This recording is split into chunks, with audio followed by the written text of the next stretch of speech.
আসসালামু আলাইকুম, কেমন আছেন? ভালো, আপনি ভালো? আলহামদুলিল্লাহ। প্রিয় দর্শক, পরিচয় করে দিচ্ছি, উনি হলেন অনিমেষ দাদা। এই পার্বত্য অঞ্চলের একজন কৃষিপ্রেমী এবং উনি খুবই বিচক্ষণ। কৃষির প্রতি, কৃষি প্রজেক্টের প্রতি উনি সবসময় অক্লান্ত পরিশ্রম করে থাকেন। আজকে ওনার হাতে, নিজ হাতে লাগানো সেই বাগানে এসে দাঁড়ালাম। তো দাদা, আমরা আপনার এই বাগানে আসলাম, আপনার খুব ভালো লাগছে।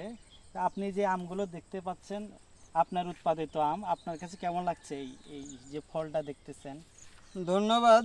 আসলে পার্বত্য চট্টগ্রাম এলাকায় সেই 2000 সালে আমার যাত্রা এখানে বাগান নিয়ে।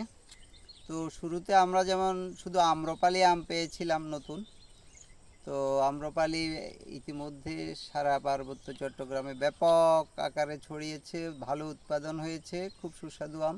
পরবর্তীতে আরও নানান রকম আম এসেছে। এখন বাইরে থেকে অনেক অনেক আম এসেছে, যেমন এর মধ্যে এই যে এটি হচ্ছে কিং অফ চাকাপাত, খুবই সুস্বাদু, এটা লেট ভ্যারাইটির আম। তারপরে এই ধরনের অনেক আম রয়েছে, চিয়াংমাই রয়েছে, ওটা পালমার রয়েছে, সূর্যডিম রয়েছে, হানি ডিউ রয়েছে। তারপরে ব্যানানা এখন খুব ভালো হচ্ছে, ব্যানানা আমটাও হচ্ছে। তারপরে বাউ বিভিন্ন জাত আছে, ওই যে থ্রি টেস্ট আছে।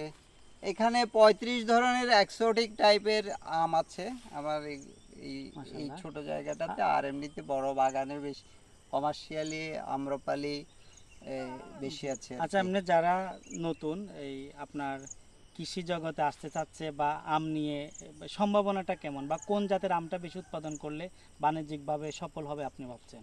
এখানে উৎপাদনের দিক থেকে আম্রপালি ভালো হচ্ছে, কিন্তু ইদানিংকালে আমরা যেটা খেয়াল করেছি, ওই আম্রপালির যথেষ্ট দাম পাওয়া যাচ্ছে না ভালো। কিন্তু যদি আমরা যারা নতুন কৃষি উদ্যোক্তা, একটু এক্সেপশনাল কিছু কৃষি বিষয় থাকে, এইগুলি নিয়ে যদি করি, ওটাতে ভালো আমাদের লাভ হবে।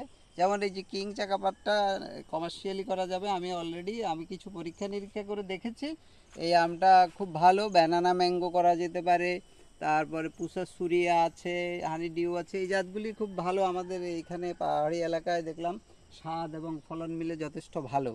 এই ধরনের আরও আছে, আরও আছে। আর কৃষি উদ্যোক্তা হলে অনেক কিছু করার আছে, নতুন নতুন অনেক কিছুই করার আছে। এগিয়ে আসলে সবাই পাবে এগুলি আস্তে ঠিক আছে আস্তে। দাদা, আপনাকে অনেক ধন্যবাদ। ধন্যবাদ আপনাকে। আমরা খুঁজে বেড়াচ্ছি আমাদের কৃষি উদ্যোক্তাদের, আমাদের বাংলাদেশ যেন কৃষি নির্ভর হয়, শান্তিময় হয়, এই কামনা করছি। আসসালামু আলাইকুম।